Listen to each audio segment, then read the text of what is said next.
Next हम solve करने वाले हैं कुछ प्रैक्टिस क्वेश्चंस को, जिसमें से फर्स्ट क्वेश्चन है, for the given HTML and CSS code what is the colour of H1। मुझे ये HTML का कोड दिया हुआ है, मुझे ये CSS का कोड दिया हुआ है और मुझे अपने हेडिंग 1 H1 एलिमेंट का कलर बताना है।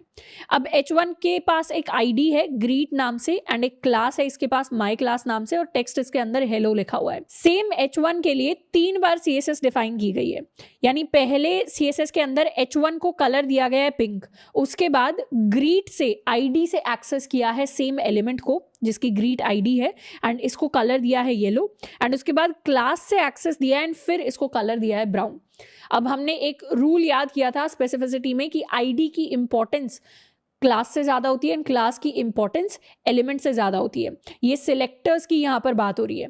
अगर यहाँ पर देखें कौन से सिलेक्टर है, तो इसमें हमने एलिमेंट सिलेक्टर यूज़ किया है, इसमें हमने आईडी सिलेक्टर यूज़ किया है एंड इसके अंदर मैंने यूज़ किया है अपने क्लास सिलेक्टर को। तो सबसे ज़्यादा प्रायोरिटी है मेरे आईडी सिलेक्टर की, दैट इज़ वाई H1 का जो कलर होने वाला है that is going to be equal to yellow.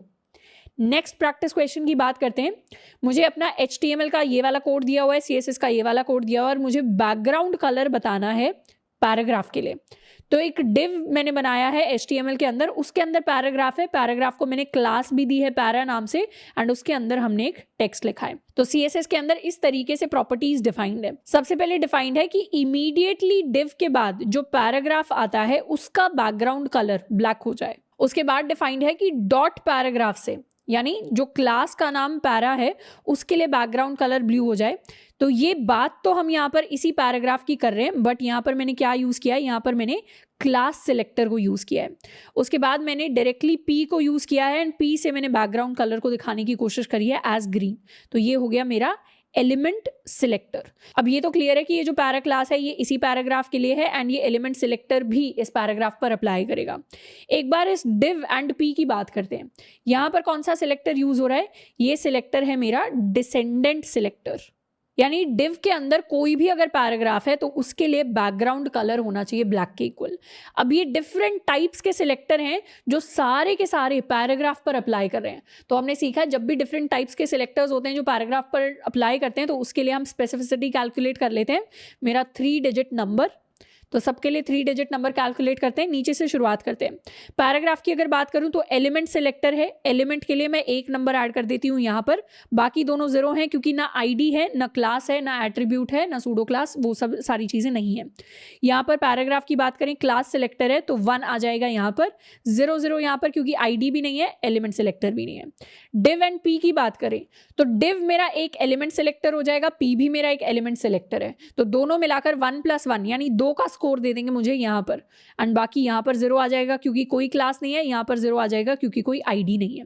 तो इसकी वैल्यू आ गई 2, इसकी वैल्यू आ गई 10, इसकी वैल्यू आ गई 1। सबसे ज्यादा हाईएस्ट वैल्यू है इसकी, यानी सबसे ज्यादा प्रायोरिटी होगी पैरा की। तो मेरा जो कलर होने वाला है background colour for my paragraph that is going to be equal to blue. I hope कि हमें समझ में आया होगा कि जब भी डिफरेंट टाइप के सिलेक्टर सेम एलिमेंट की सेम प्रॉपर्टी यानी बैकग्राउंड कलर ही चेंज कर रहे हैं सारे, अगर ये बैकग्राउंड कलर चेंज कर रहा होता और ये सिर्फ कलर चेंज कर रहा होता तो इनके बीच में कोई कॉन्फ्लिक्ट नहीं होता, तो लड़ाई नहीं हो रही होती, तो हम स्पेसिफिसिटी भी कैलकुलेट नहीं करते। बट क्योंकि ये सेम प्रॉपर्टी को मैनिपुलेट करने की कोशिश कर रहे हैं इसीलिए इनके लिए स्पेसिफिसिटी कैलकुलेट हुई है एंड जिसकी स्पेसिफिसिटी वैल्यू सबसे हाई है उसको प्रायोरिटी दी जाएगी। नेक्स्ट प्रैक्टिस क्वेश्चन की बात करते हैं। ये मुझे यहाँ पर HTML कोड दिया हुआ है, ये मेरा CSS कोड दिया हुआ है, मुझे बताना है टेक्स्ट में हेलो वर्ल्ड का क्या कलर होने वाला है। तो मैंने एक डिव बनाया है, डिव के अंदर हमें एक क्लास दी हुई है जिसके अंदर ग्रीट डिव इसका नाम है, फिर पैराग्राफ बना है, पैराग्राफ की क्लास का नाम है ग्रीट एंड इसके अंदर मेरे पास टेक्स्ट है हेलो वर्ल्ड। सबसे पहले बात करते हैं इसकी। तो यहाँ पर अगर मैं स्पेसिफिसिटी कैलकुलेट करूँ तो आईडी कितनी यूज हुई है, यहाँ पर मेरे पास एक भी आईडी यूज नहीं हुई तो यहाँ पर 0 आ जाएगा। अगर मैं क्लास की बात करूं तो कितनी क्लास यूज हुई है, डॉट ग्रीट डिव ये एक क्लास यूज हुई है, डॉट ग्रीट ये दूसरी क्लास यूज हुई है, तो 1 + 1 कितना 2, तो यहाँ पर मैं ऐड कर दूंगी 2 को। एलिमेंट्स कितने यूज हुए हैं, डिव मेरा एक एलिमेंट है जो कि यूज हुआ है तो इसका स्कोर आ जाएगा 0 2 1। इसकी बात करते हैं, इसके लिए क्या स्कोर आएगा, आईडी कितनी यूज हुई है, आईडी 0 यूज हुई है। क्लास कितनी यूज हुई है, क्लास में डॉट ग्रीट डिव एक क्लास, डॉट ग्रीट 2 क्लास, तो 2 यहाँ पर यूज हुए हैं। बाकी एलिमेंट्स कितने यूज हुए हैं, एलिमेंट्स में सिर्फ एक सिंगल पैराग्राफ P यूज हुआ है तो इसके लिए स्कोर आएगा 0 2 1। इसके स्कोर की बात करते हैं, ये आईडी 0 यूज हुई है, क्लास कितनी यूज हुई है, क्लास एक मेरे पास dot grid div dot grid, 2 classes use हुई हैं, तो स्कोर में यहाँ पर 0 आ जाएगा। इस 0 को हम यहाँ से हटा लेते हैं। एंड एलिमेंट्स कितने यूज हुए, एक भी एलिमेंट यूज नहीं हुआ इस वाले सिलेक्टर के अंदर, तो इसके लिए स्कोर आ जाएगा 0। अब इसका स्कोर है 21, इसका स्कोर है 21, इसका स्कोर है 20। ज्यादा कौन सा है, ज्यादा है 21 वाला। अब 21 वाले दोनों के अंदर क्लैश हो गया, तो 21 में कौन जीतेगा, तो यहां पर हमें याद आना चाहिए कि जब भी हमारी स्पेसिफिसिटी सेम हो जाती है तो उस केस में हम क्या करते हैं, उस केस में हम कैस्केडिंग प्रॉपर्टी के बारे में सोचते हैं, यानी जो बाद में आएगा वो जीतेगा। तो दोनों की स्पेसिफिसिटी सेम है, तो इसमें बाद में ये वाला कलर है, इसीलिए मेरे टेक्स्ट का कलर होने वाला है ब्लू के इक्वल। एंड स्पेसिफिसिटी को हम चेक भी कर सकते हैं, एंड इसको हम देख भी लेते हैं कि यहाँ लिखा क्या है। इसमें ये लिखा है कि ग्रीट डिव जो मेरे पास क्लास है, यानी ये वाली क्लास, इसके अंदर जो पैराग्राफ है, यानी ये वाला पैराग्राफ जिसकी क्लास है ग्रीट, इसका मुझे कलर सेट करना है टू ब्लू, तो इसका जो टेक्स्ट होगा उसका कलर सेट हो जाएगा टू ब्लू। तो इस तरीके से हम स्पेसिफिसिटी को यूज करके चेक कर सकते हैं कि हमारे CSS में कौन सी वाली डिक्लेरेशन फाइनल आउटपुट में हमें दिख रही होगी। नेक्स्ट हम बात करने वाले हैं इंपॉर्टेंट की। अब इंपॉर्टेंट एक ऐसी चीज है CSS के अंदर जिसको हम मैक्सिमम केसेस में कभी नहीं यूज कर रहे होंगे, बस कुछ स्पेशल केसेस में हम इसको यूज करते हैं, बाकी इसको डे टू डे जो यूजेज होता है CSS का उसके अंदर यूज नहीं किया जाता। इंपॉर्टेंट डिफाइन करने के लिए होता है या शो करने के लिए होता है the most specific thing in the document, यानी CSS में एक ऐसी प्रॉपर्टी जिसको आप कभी भी चेंज नहीं करना चाहते, जिसकी प्रायोरिटी इनलाइन स्टाइल से भी ज्यादा इंपॉर्टेंट होगी, सबसे ज्यादा इंपॉर्टेंट होगी, वहां पर हम इंपॉर्टेंट लिख देंगे। जैसे ही मैंने किसी CSS प्रॉपर्टी के सामने इंपॉर्टेंट लिख दिया, उसको कोई कभी भी चेंज नहीं कर पाएगा, वो सबसे ज्यादा इंपॉर्टेंट रहेगी हमेशा। तो जैसे H2 की अगर हम बात करते हैं, तो H2 में अगर मैंने बैकग्राउंड कलर ब्लू डिफाइन किया और उसके आगे मैंने इंपॉर्टेंट लिख दिया, तो बाद में इस CSS प्रॉपर्टी को हम कभी नहीं चेंज कर पाएंगे। जैसे इसका हम एग्जाम्पल देखते हैं, अगर मैंने अपने H3 यानी ये वाली जो मेरी हेडिंग है, इसके लिए इनफैक्ट शुरुआत में ही मैं लिख देती हूँ कि शुरू में ही मैंने लिख दिया कि मेरी जो हेडिंग H3 है, इसके लिए बैकग्राउंड कलर ये एंटीक वाइट हमेशा रहेगा, और इसके आगे मैंने एक्सक्लेमेशन इंपॉर्टेंट लिख दिया और इसको कर देते हैं सेव एंड रिफ्रेश। तो उस कलर को हम कभी नहीं चेंज कर पाएंगे। अब जो बैकग्राउंड कलर है वो एंटीक वाइट के ही इक्वल है, इवन दो H3 के लिए कैस्केडिंग प्रॉपर्टी के हिसाब से लास्ट में मैंने कौन सा बैकग्राउंड कलर दे रखा था, ब्लू दे रखा था, बट क्योंकि यहां पर इस प्रॉपर्टी के सामने इंपॉर्टेंट आ गया, तो इसकी सबसे ज्यादा इंपॉर्टेंस होती है इन CSS टर्म्स। तो जहां पर भी जिस भी CSS प्रॉपर्टी के सामने आपने इंपॉर्टेंट लिख दिया, वही हमेशा अप्लाई होगी CSS के अंदर, ये हमेशा हमें जरूर ध्यान रखना है। नेक्स्ट हम बात करने वाले हैं CSS के अंदर इनहेरिटेंस की। इनहेरिटेंस के अगर मतलब की बात करें, तो जब एक जनरेशन से या ऊपर वाली लेयर से जब चीजें नीचे वाली जनरेशन में जाती हैं, तो उसको हम इनहेरिटेंस कहते हैं।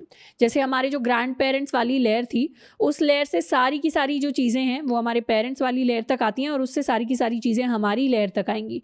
तो जब एक लेवल से प्रॉपर्टीज दूसरे लेवल पर जाती हैं, तो एक तरीके से हम कह सकते हैं कि वो सारी की सारी चीजें property in the sense property नहीं, बट क्वालिटीज या और बाकी चीजें, उन्हें हम कहते हैं कि वो चीजें इनहेरिट हो रही हैं। तो सेम इनहेरिटेंस हमें देखने को मिलती है CSS और HTML के अंदर। अब क्योंकि हमने पहले ही बात कर लिया है कि जैसे लाइफ के अंदर पहले ग्रैंड पेरेंट्स वाली लेयर होती है, फिर पेरेंट्स वाली लेयर होती है, फिर हमारे वाली लेयर होती है, तो वैसे ही HTML के अंदर भी हमारे पास लेयर्स होती हैं एलिमेंट्स की। हो सकता है बाहर की तरफ हमने कोई डिव लिखा हो, डिव के अंदर मैंने किसी पैराग्राफ को क्रिएट किया हो, पैराग्राफ के अंदर मैंने किसी अनऑर्डर्ड लिस्ट को क्रिएट किया हो, तो मैं कह सकती हूँ कि मेरे लेवल के हिसाब से डिव जो है वो सबसे ऊपर वाली लेयर में है, नीचे वाली लेयर में मेरे पास पैराग्राफ आ जाता है, एंड उससे नीचे वाली लेयर में मेरे पास अनऑर्डर्ड लिस्ट आ जाती है। तो यहाँ से CSS की इनहेरिटेंस प्रॉपर्टी कहती है कि अगर मैंने डिव को कोई क्वालिटी दे दी, अगर मैंने डिव को कोई CSS की प्रॉपर्टी को सेट कर दिया, मान लेते हैं मैंने डिव का जो बैकग्राउंड कलर है उसको ब्लू सेट कर दिया, और पैराग्राफ का कोई बैकग्राउंड कलर सेट नहीं है, अनऑर्डर्ड लिस्ट का भी कोई बैकग्राउंड कलर सेट नहीं है, तो इनहेरिटेंस से क्या होगा, इसकी जो प्रॉपर्टीज हैं वो इन तक भी पहुंच जाएंगी। यानी पैराग्राफ का भी बाय डिफॉल्ट कलर ब्लू हो जाएगा, एंड अनऑर्डर्ड लिस्ट का भी बाय डिफॉल्ट कलर ब्लू हो जाएगा। इसको एक एग्जाम्पल के लिए समझते हैं। मैंने क्या किया है, ऑलरेडी एक index.html नाम की मैंने एक फाइल बनाई हुई है, एंड उसके साथ मैंने अटैच कर दिया एक style.css जो भी खाली है। तो index.html से कुछ इस तरीके का कंटेंट स्क्रीन पर मुझे दिखाई देता है, बट अभी के लिए इस कंटेंट को इग्नोर करके मैं अपने वाला एग्जांपल लेती हूँ। यानी मैंने क्या किया, एक डिव बनाया, डिव के अंदर मैंने एक पैराग्राफ बनाया, पैराग्राफ के अंदर मैं क्या कर रही हूँ, पैराग्राफ के अंदर मैंने एक अनऑर्डर्ड लिस्ट को क्रिएट किया है। अब अनऑर्डर्ड लिस्ट के अंदर कुछ आइटम्स क्रिएट कर लेते हैं लिस्ट के। ए, इसको कह देते हैं बी, इसको कह देते हैं सी, एंड इस तरीके से बहुत सारे आइटम्स आ गए हैं। अब पैराग्राफ के अंदर भी हम कुछ कंटेंट डाल देते हैं, अनऑर्डर्ड लिस्ट के अंदर भी यहाँ पर कुछ कंटेंट डाल देते हैं, इसको कर लेते हैं सेव। अब ऊपर वाला जो पार्ट है इसको एक पल के लिए मैं अभी करने वाली हूँ कमेंट आउट, एंड अभी के लिए मेरा जो डॉक्यूमेंट है वो सिर्फ कुछ ऐसा दिखाई देता है। यानी यहाँ पर ये मेरे पैराग्राफ का पार्ट है जो डिव के अंदर है, ये मेरी अनऑर्डर्ड लिस्ट है एंड ये मेरे लिस्ट के आइटम्स हैं। अब मैं style.css में क्या करूंगी, सिर्फ जो मेरा डिव होगा, जो मेरा डिव है इसे मैं बैकग्राउंड कलर देने वाली हूं ब्लू के इक्वल। अभी मैंने क्या किया, सिर्फ डिव को बैकग्राउंड कलर दिया है, मैंने पैराग्राफ को बैकग्राउंड कलर नहीं दिया, मैंने अनऑर्डर्ड लिस्ट को भी बैकग्राउंड कलर नहीं दिया, मैंने लिस्ट को भी बैकग्राउंड कलर नहीं दिया। लेकिन जब मैं पेज को रिफ्रेश करूंगी ये सारी की सारी चीजें ब्लू हो गई, मतलब मेरा पैराग्राफ भी ब्लू हो गया है, मेरी अनऑर्डर्ड लिस्ट भी ब्लू हो गई है, मेरी लिस्ट भी ब्लू हो गई है। ऐसा इसलिए पॉसिबल हो पाया कि जबकि मैंने पैराग्राफ और अनऑर्डर्ड लिस्ट इन दोनों को कलर नहीं दिया था, बट क्योंकि मैंने डिव को कलर दे दिया तो वो डिव वाली प्रॉपर्टी पैराग्राफ ने इनहेरिट कर ली, यानी इसने पैराग्राफ ने डिव से उसकी प्रॉपर्टीज ले ली एंड अनऑर्डर्ड लिस्ट ने पैराग्राफ से उसकी प्रॉपर्टीज ले ली, एंड जो हमारा लिस्ट का आइटम है उसने अनऑर्डर्ड लिस्ट से उसकी प्रॉपर्टीज ले ली। तो इस तरीके से इनहेरिटेंस लेवल वाइज वर्क करता है। अगर यहीं पर मैंने पैराग्राफ को इसका अपना कलर दे दिया होता, मतलब मैंने पैराग्राफ को कोई कलर दिया होता, बैकग्राउंड कलर मान लेते हैं येलो दिया होता, और अब अगर मैं रिफ्रेश करूं तो पैराग्राफ का तो कलर येलो ही रहा, लेकिन बाकी चिल्ड्रन यानी नीचे वाले लेवल पर डिव के अंदर जो जो चीजें हैं, डिव के अंदर अभी क्या है, डिव के अंदर पैराग्राफ है, उसके अलावा अनऑर्डर्ड लिस्ट है एंड लिस्ट है। तो पैराग्राफ वाले जो आइटम है इनको तो मैंने कलर येलो दे दिया, पर बाकी आइटम्स जिनको अभी कलर नहीं दिया गया वो क्या करेंगे, अपनी ऊपर वाली लेवल या ऊपर वाली जनरेशन से कलर लेने की कोशिश करेंगे। तो इन्हें इमीडिएटली कौन मिलता है, जिसको कलर मिला हुआ है, इन्हें इमीडिएटली डिव मिलता है जिसके पास कलर असाइंड है, तो ये उससे अपना कलर इनहेरिट करेंगे। तो ये प्रॉपर्टी होती है इनहेरिटेंस की CSS के अंदर। इस प्रॉपर्टी को क्या करेंगे, अब हम डिफरेंट एग्जाम्पल्स पर एक बार ट्राई करके देखने वाले हैं। तो अपना जो पार्ट हमने कॉमेंट आउट किया था इसको हटा देते हैं, इसको करते हैं सेव, इन चीज़ों को हटा देते हैं, इसको कर लेते हैं सेव एंड दोबारा से रिफ्रेश। तो ये मैंने एक वेब पेज बनाया है जिसमें ऊपर की तरफ एक मेन हेडिंग है, यहाँ पर थोड़ी सी सब हेडिंग्स दी हुई हैं, यहाँ पर मेरे पास इनपुट बॉक्सेस हैं, ये पासवर्ड के लिए बॉक्स है, एंड ये मैंने छोटा सा टेक्स्ट लिखा हुआ है in the form of a paragraph. अब मैंने दो डिव्स बनाए हुए हैं, एक डिव के अंदर मेरी फर्स्ट हेडिंग है, एक डिव के अंदर मेरी सेकेंड हेडिंग है, यानी ये मेरा पहला डिव है, ये मेरा दूसरा डिव है। तो मैं क्या करने वाली हूँ, डिव के लिए मैं कोई बैकग्राउंड कलर सेट करूंगी। लेट्स सपोज मैंने बैकग्राउंड कलर सेट किया टू येलो, इसको कर लेते हैं सेव एंड रिफ्रेश। तो ये मेरा एक डिव हो गया जिसके पूरे के पूरे सारे के सारे एलिमेंट्स का बैकग्राउंड कलर येलो हो गया, इसके भी सारे के सारे एलिमेंट्स का बैकग्राउंड कलर येलो हो गया। इनका बैकग्राउंड कलर येलो इसलिए हुआ क्योंकि इन्होंने डिव की जो प्रॉपर्टी है उसको इनहेरिट कर लिया।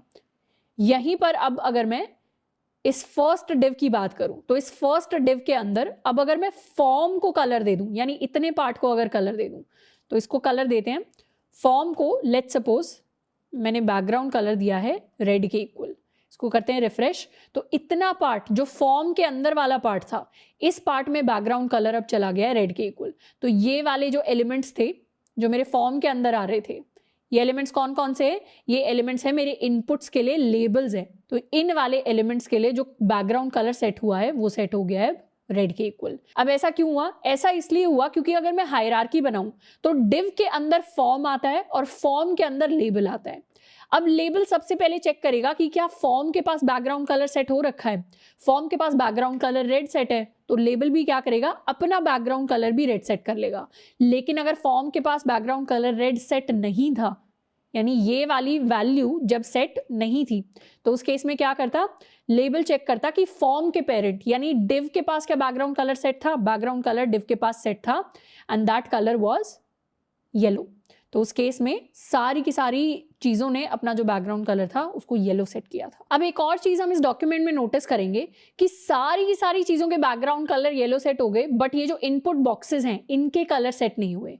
Input boxes by default properties को इनहेरिट नहीं करते, यानी लेबल प्रॉपर्टी को इनहेरिट कर लेगा, बाकी चीजें भी प्रॉपर्टी को इनहेरिट कर लेंगी, पर ये जो इनपुट बॉक्सेस हैं या फिर ये जो बटन है ये बाय डिफॉल्ट किसी प्रॉपर्टी को पेरेंट से इनहेरिट नहीं करेंगे।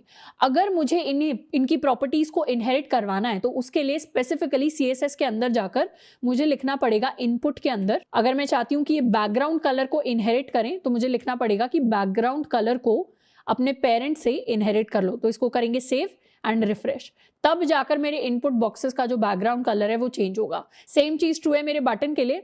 बटन के लिए भी मुझे जाकर लिखना पड़ेगा बटन, एंड इसके लिए भी अगर मैं चाहती हूँ कि मेरा बैकग्राउंड कलर चेंज होकर जो भी ये वैल्यू इनहेरिट करेगा उस पर चेंज हो जाए, तो इसको करेंगे रिफ्रेश और अब मेरे बटन का भी बैकग्राउंड कलर चेंज होकर हो जाएगा येलो के इक्वल। तो दो चीजें याद रखनी है, एक ये कि हर एलिमेंट कोशिश करता है अपने पेरेंट की प्रॉपर्टीज को इनहेरिट कर ले अगर उसकी खुद की प्रॉपर्टीज नहीं है तो, और पेरेंट की नहीं मिलती तो फिर ग्रैंड पेरेंट्स या ऊपर लेवल के एंसेस्टर्स की प्रॉपर्टी को इनहेरिट करने की कोशिश करता है।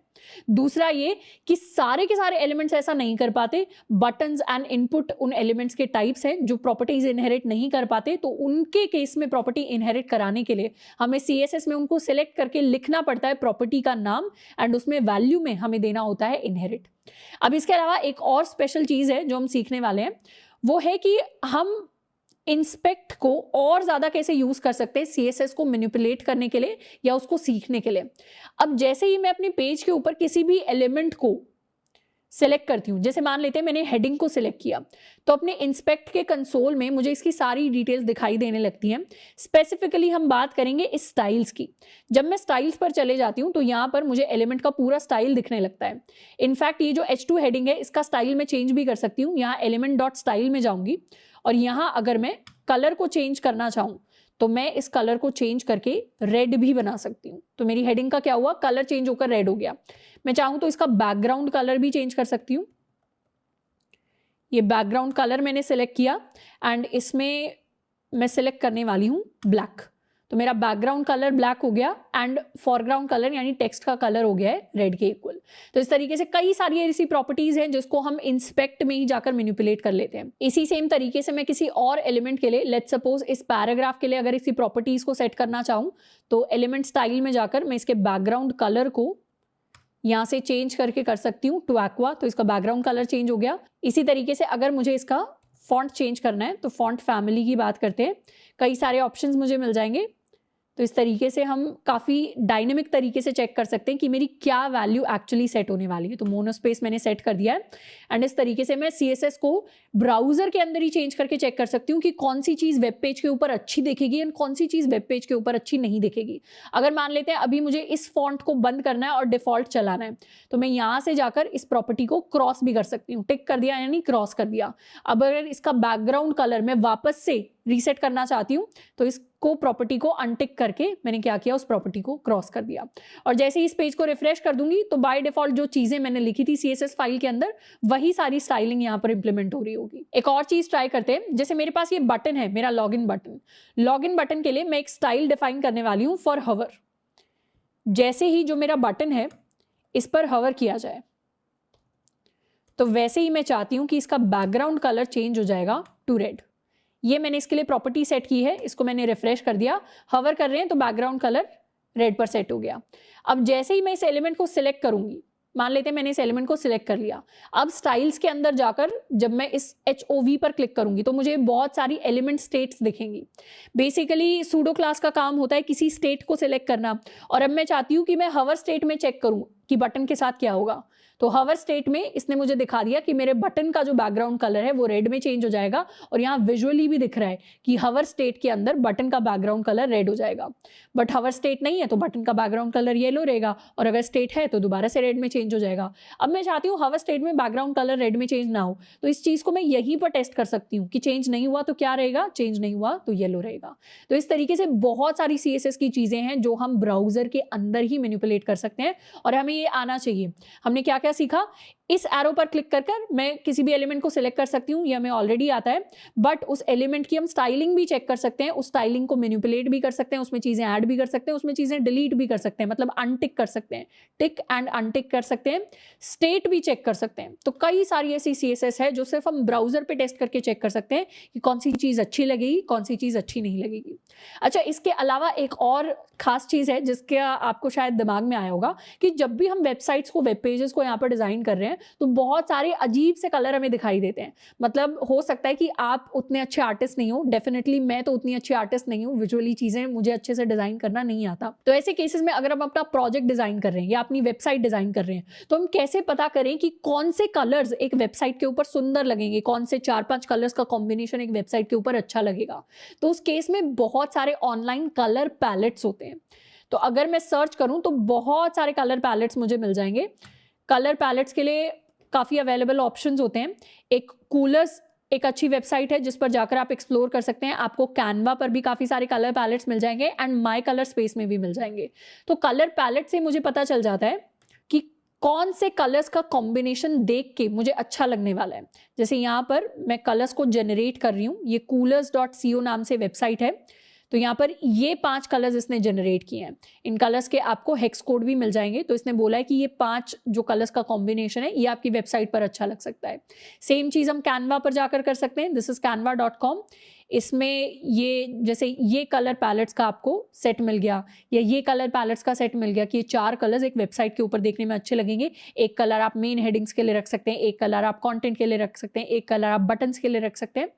सेम चीज़ आपको कलर स्पेस में मिल जाएगी कि मान लेते हैं मुझे किसी स्टार्टिंग कलर से स्टार्ट करना है, FFA 511 मान लेते हैं मुझे इसको जनरेट करना है कि येलो कलर से कौन से कलर पैलेट मैच करेंगे। तो इसने मैचिंग एक जेनेरिक ग्रेडियंट मुझे दे दिया है कि ये 6 कलर्स का जो कॉम्बिनेशन है ये अच्छा लगेगा किसी भी वेबसाइट के ऊपर। तो हमेशा CSS के अंदर जो कलर्स होते हैं या फिर किसी वेबसाइट प्रोजेक्ट को आप डिज़ाइन कर रहे हैं उसके अंदर क्या कलर्स डालने हैं ये हमें खुद से इमेजिन करने की ज़रूरत नहीं है, और ना ही रेड ग्रीन ब्लू जो बेसिक कलर्स के साथ हम CSS सीख रहे हैं वो यूज़ करने होते हैं। हम काफ़ी सारे डिफरेंट कोड्स के साथ ट्राई कर सकते हैं, डिफरेंट कलर पैलेट्स को ट्राई कर सकते हैं ऑनलाइन, ताकि हमारे वेब पेजेस, हमारी CSS और ज़्यादा सुंदर लगे।